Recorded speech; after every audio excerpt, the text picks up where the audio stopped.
VTV News. National Assembly discusses draft juvenile justice law and amendment to cultural heritage law. Later on, Vietnam's economy continues to expand, potentially reaching $500 billion by 2025. And in our world news, BRICS promotes new development bank.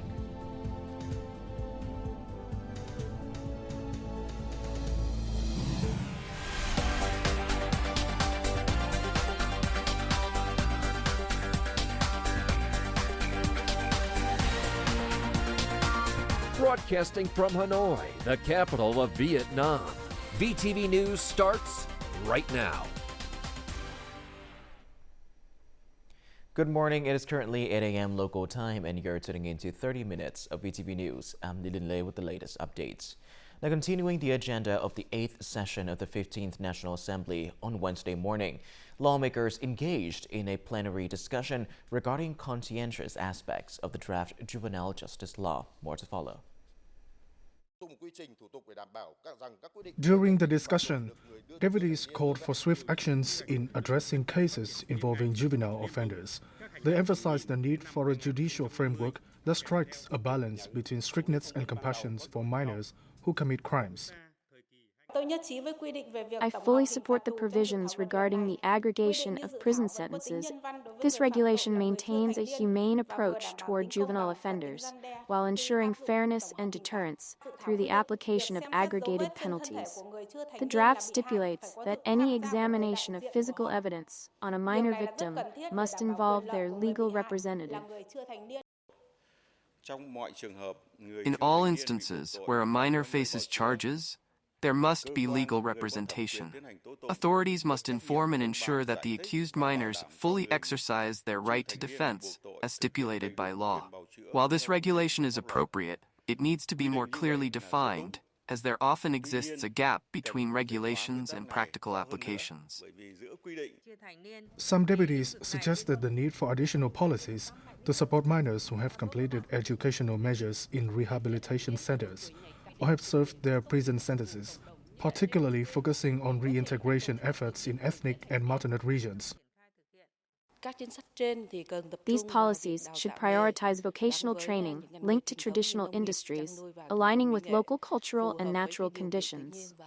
Furthermore, this law should enhance psychological and legal counseling support in ethnic languages to help reintegrate individuals overcoming language and cultural barriers. Chair of the National Assembly's Judicial Committee, Lê Thị Nga, noted that the drafting and reviewing bodies would collaborate with relevant agencies to incorporate feedbacks from each deputy following this session. They will work to refine the draft law and prepare a report for the National Standing Committee before its final approval. On Wednesday afternoon, the National Assembly discussed conscientious aspects of the draft amendment to the cultural heritage law. Deputies largely agreed on the draft law's contents, while providing numerous suggestions for its further refinement. If national treasures are recognized as private property, individuals and organizations would gain rights over these assets, allowing them to exchange, sell, or gift them. This poses a risk of cultural heritage being exported or misused. I believe we need clearer provisions regarding priority policies for artisans. While granting titles such as People's Artisan or Meritorious Artisan is essential, it should be accompanied by long-term support measures, including financial assistance, insurance, and healthcare, to encourage artisans to continue preserving and passing on their heritage. Several deputies suggested regulations should aim to streamline activities related to the replication of artifacts and treasures, as well as allow for the repair and renovation of private residences within protected heritage sites. If museums display replicas of cultural artifacts while charging entrance fees, this profit-generating activity would be prohibited and affect their sustainability. Deputies also called for specific regulations concerning urban heritage.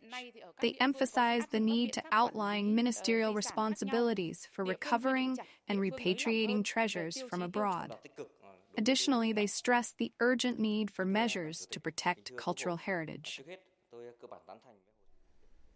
State President Leung Kuang, National Assembly Chairman Chen Teng-man, party and state leaders and National Assembly deputies visited an exhibition on Wednesday featuring the National Assembly Daily's coverage of the first general election in 1946. This special journal, published from December the 17th, 1945 to January the 6th, 1946, aimed to popularize the election's objectives and significance. It guided and encouraged the masses to participate as both candidates and voters. Despite its brief 21-day run with only 15 editions, the journal significantly contributed to communication activities surrounding the election. Prime Minister Pham Minh Chinh and a high-ranking Vietnamese delegation arrived in Kazan, Russia on Wednesday, beginning their official trip to attend the expanded BRICS summit. Welcoming Prime Minister Pham Minh Chinh and the Vietnamese delegation at the airport were the Prime Minister of Tatarstan, the first Deputy Mayor of Kazan, and Vietnamese Ambassador to Russia, Dang Minh Khoi, among others. The Russian hosts treated the Prime Minister and his delegation to traditional salt bread and karavka candy, a unique custom that showcases the rich culture and hospitality of Russia. Prime Minister Pham Minh Chinh met with Russian Deputy Prime Minister Alexander Novak, along with the Ministers of Economic Development and Industry and Trade. Prime Minister Pham Minh Chinh emphasized the importance of Russia's role as the BRICS chair and expressed support for it. He acknowledged the positive developments in Vietnam-Russia bilateral cooperation since President Putin's visit and voiced a desire to work with the Russian government to explore ways to strengthen this partnership. Deputy Prime Minister Novak affirmed that President Vladimir Putin and the Russian government highly value the comprehensive strategic partnership with Vietnam. He expressed appreciation for Prime Minister Pham Minh Chinh's participation in the expanded BRICS summit and acknowledged the Prime Minister's strong commitment to enhancing Vietnam-Russia relations. In light of the global shift towards green energy and efforts to mitigate climate change, Prime Minister Pham Minh Chinh urged both sides to seize new opportunities for collaboration.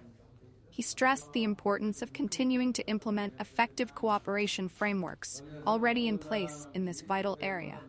He assured that the Vietnamese government would continue to support Russian businesses in expanding their operations in Vietnam.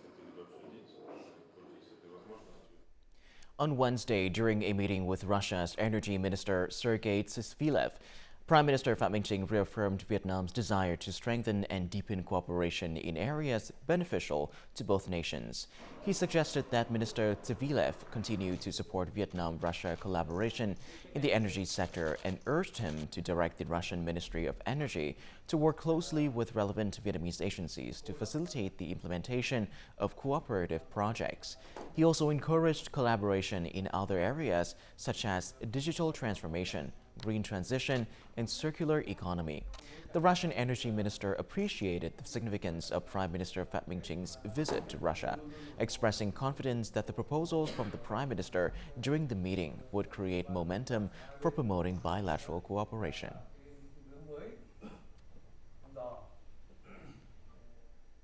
During talks with visiting Speaker of the Malaysian House of Representatives Tan Sri Dato' Johari bin Abdul on Wednesday, National Assembly Chairman Chen Teng-man suggested that both sides explore and promote the signing of a cooperation agreement between the National Assembly of Vietnam and the Malaysian House of Representatives and Senate.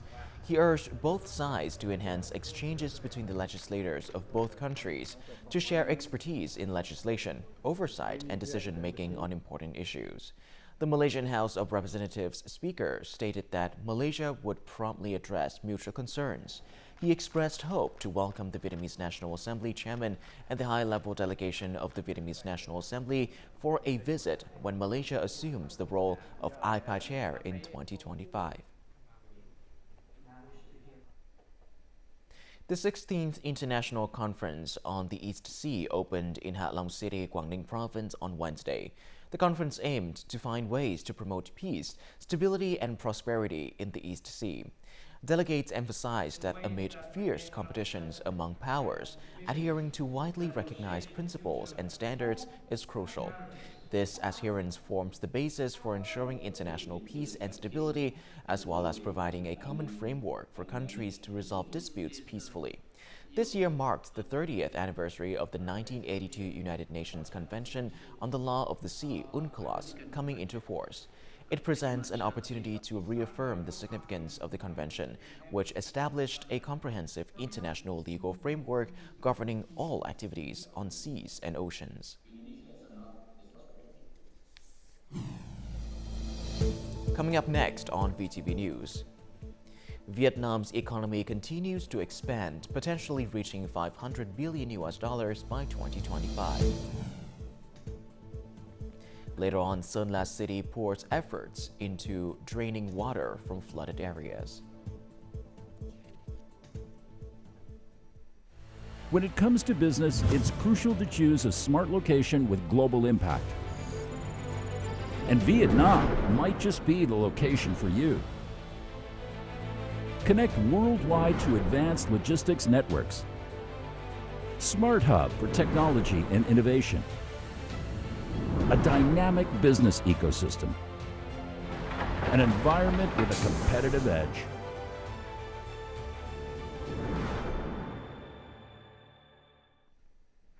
Welcome back to VTV News Live. In the 2025 Socio-Economic Development Plan, the government aims for a GDP growth of 6.5 to 7%, with aspirations to reach 7 to 7.5%. This growth trajectory could expand the economy to $500 billion by 2025, a significant milestone that would strengthen Vietnam's economic standing both regionally and globally. Currently, the forecast of approximately 7% growth for the entire year is considered highly feasible. This would bring the GDP scale to around $465 billion, creating a solid foundation for next year. The possibility of reaching about 7% for the whole year is completely within reach if there are no major fluctuations. When looking at the growth drivers in the fourth quarter of 2024, investment, consumption, and export all have good room for development. GDP per capita next year is estimated to reach about $4,900, a nearly 32% increase compared to 2021. This would surpass the lower middle income level, providing growth drivers are maximized. I think those are scientifically estimated numbers that are suitable for the current situation of our country. Public investment is up to $106 million USD, while in 2011 and 2015, public investment was only $35 million USD. As economies grow, accessing resources like concessional and ODA loans become more challenging.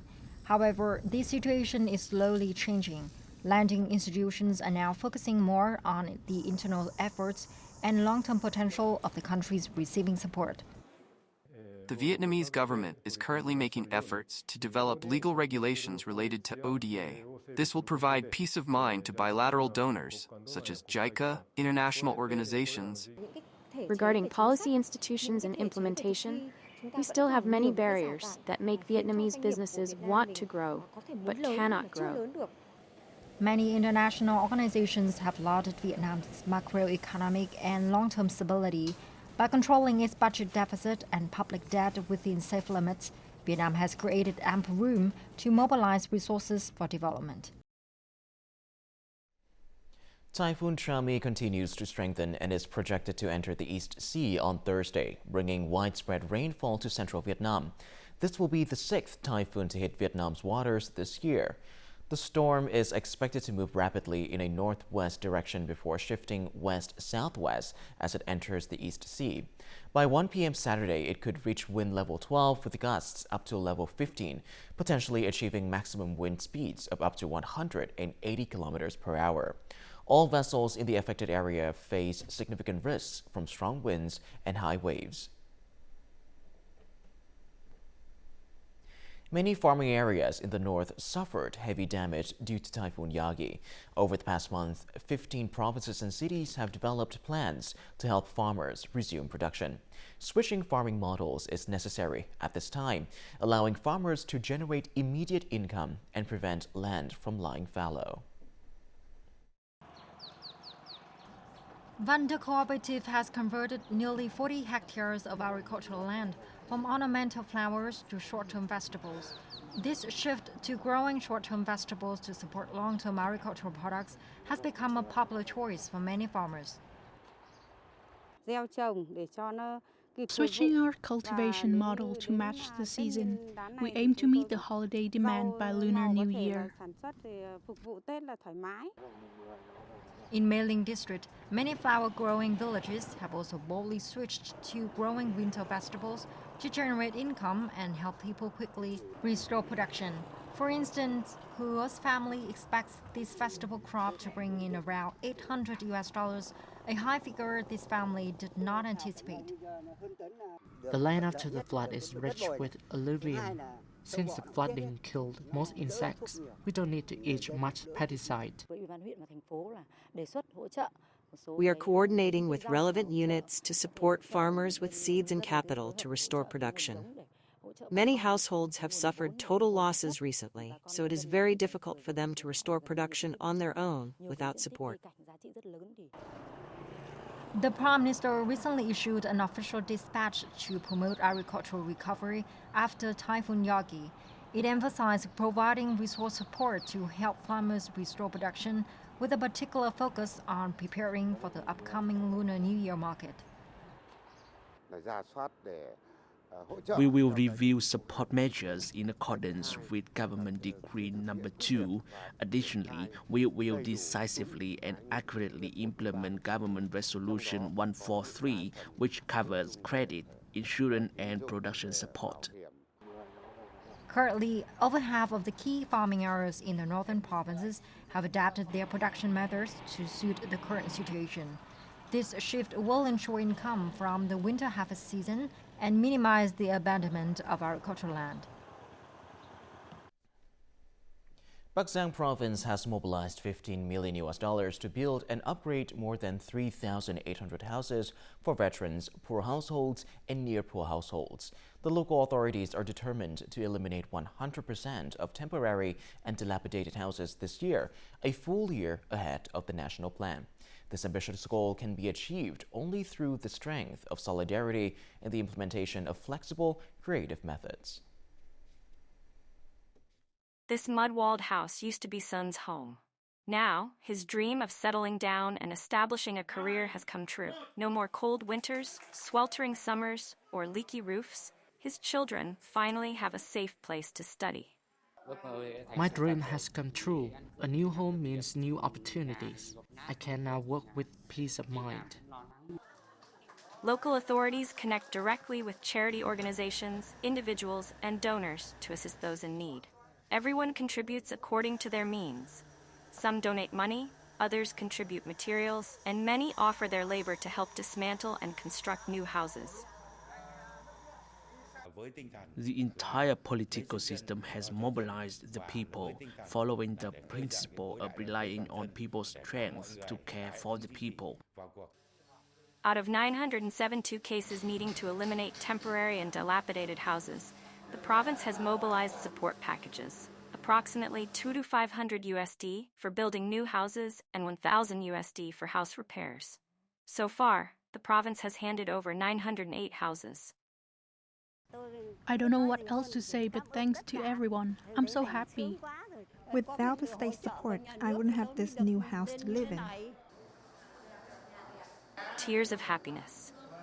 Their dream of having decent housing has become a reality for these people. These new homes give disadvantaged people more confidence to live fuller, better lives. These homes truly embody human compassion and community responsibility. For the past 3 months, residents from 2 village clusters in Chiengdan Commune, Sơn La City, have been living in a flooded area. This commune was one of the areas severely affected by Typhoon Yagi last July. The deep flood waters have made life extremely difficult for the locals. More in the following story. These makeshift rafts serve as the daily mode of transportation for about 20 households in Nam Nue village, allowing them to get in and out of the village. The people are skilled at pulling rafts like this. Pulling the raft back and forth is difficult, but the children still have to go to school regularly. I know the danger, but I have to accept it. Many households in Nam Nue village have relocated to temporary residences elsewhere, while some residents are determined to stay put. Water has come all the way into my house, so I moved my stuff to my brother's house. I had to use a bamboo raft to carry my stuff. Originally a low-lying area in Cheongdan, the flooding here has been unprecedented this year. While authorities are implementing solutions, they face significant challenges in resolving the situation. Low-lying areas and caves are buried, so the water drains very slowly. We have relocated as many households as possible. We have explored the possibility of building a channel for water to drain to Nậm La stream. The other 2 points are surrounded by mountains, so the investment would be very expensive. Rowing a raft at night is difficult and dangerous, yet it remains the only way for residents to return home. People are still waiting for the water to recede so that their lives can return to normal soon. Coming up next in our world news. Typhoon Phie causes massive flooding in the Philippines.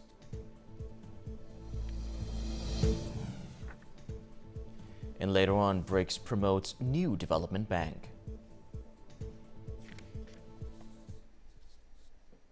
Now moving on to our world news, Typhoon Phie has brought heavy rains and flash floods to many areas of the Philippines as it moves east of Luzon Island. Thousands of people are affected. The storm's torrential downpours have turned streets into rivers, submerging villages, residential areas, vehicles, and rice fields in the Bicol region, southeast of the capital Manila. Officials have evacuated at least 32,000 people in the northern Philippines to more than 2,500 shelters. Philippine authorities worry that the rain, storms, and flooding will continue to worsen. The 16th BRICS summit kicked off in Kazan, the capital of Russia's Republic of Tatarstan. Since its inception, BRICS has taken strong steps to expand its influence, especially in the financial sector through the New Development Bank, or NDB.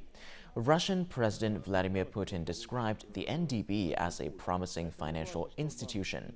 Since 2018, the bank has funded approximately 100 projects with a total value of $33 billion. NDB President Dilma Rousseff noted that countries in the Southern Hemisphere have a pressing need for funding, and the bank has directed resources to several large-scale projects.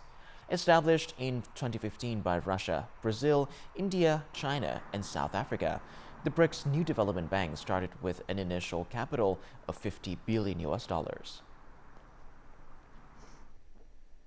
On the sidelines of the BRICS summit in the Russian city of Kazan, President Vladimir Putin held talks with Chinese President Xi Jinping on Tuesday to discuss bilateral and international issues of mutual concern. At the meeting, Chinese President Xi Jinping said that as two permanent members of the United Nations Security Council, China and Russia are committed to strengthening comprehensive strategic coordination, especially within the framework of multilateral organizations such as the UN and the Shanghai Cooperation Organization. President Putin in turn affirmed that Russia wishes to strengthen relations with China to promote global stability. He emphasized that Russia-China cooperation in world affairs serves as a stabilizing factor in the international arena. The race for the White House between former President Donald Trump and Vice President Kamala Harris is entering its final stages. This year, immigrant voters have emerged as a notable bloc as they could play a decisive role in the outcome. Beyond mere policy, this election represents a pivotal moment for the future of millions of people. 10 years ago, Afsaneh, an Iranian woman, immigrated to the U.S. with her husband and daughter, hoping for a better life. After overcoming numerous challenges, she now holds a stable job in Virginia. However, like 45 million other immigrants in the U.S., she feels anxious about this election. I am immigrated to the United States since 2014 because anything that happen, any one of the party they selected, we will have some kind of issue. All the Iranian people will be in trouble. Former U.S. President Donald Trump, with his message of protecting the border, made immigration a central issue in his campaign. He emphasized stopping immigration to protect U.S. security and economy, considering this one of his top priorities. Kamala Harris, on the other hand, believes that immigration is an opportunity to enrich America's culture and economy. She calls for a more open, humane immigration system, with a special focus on reuniting immigrant families. Campaign has been using immigration in two ways, one of which they've done since 2016, which is to talk about immigrants taking jobs from people in the United States. See, it's not just immigration, which will get them some voters, but if they can tie it to the issue of... This year's race for the White House is not only a race for power, but also a race to decide the fate of millions of immigrants in the U.S. And now let's have a look at the weather forecast.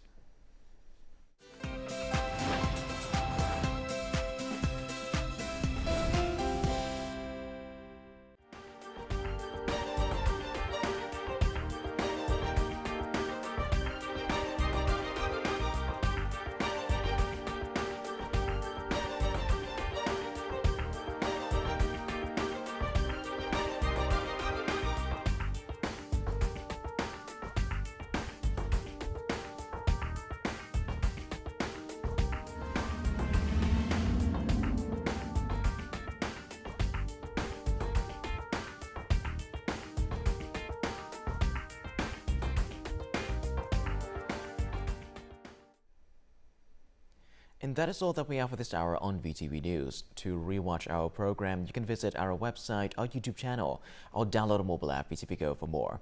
Thank you for watching, and goodbye for now.